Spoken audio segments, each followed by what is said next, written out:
Bwana Yesu asifiwe sana. Ukitaka kujua kwa nini wewe sio mtu wa furaha sana, ni kwa sababu wewe sio mtu wa upendo sana. Bwana Yesu asifiwe sana. Ukipenda watu utakuwa na furaha. Hakuna kitu kinachosababisha moyo ufunguke na kusikia furaha kama ukimwona mtu mwingine umemsaidia. Bwana Yesu asifiwe sana. Bwana Yesu apewe sifa. Haleluya. Kanisa, kama tunataka tukue kwenye maeneo mengine, lazima tumruhusu Mungu atukuze kwenye upendo.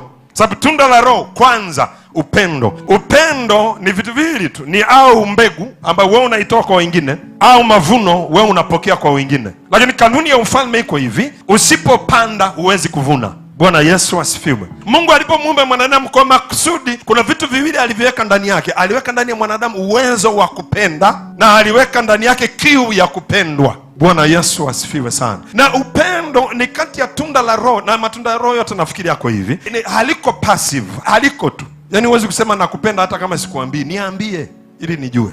Haleluya. Unajua upendo ni mmoja, lakini unajidhihirisha kwa namna tofauti. Unapompenda ndugu yako inaitwa phileo. Unapompenda rafiki yako inaitwa storge. Unapompenda mke au mume wako inaitwa eros. Unapompenda mtu bila sababu inaitwa agape.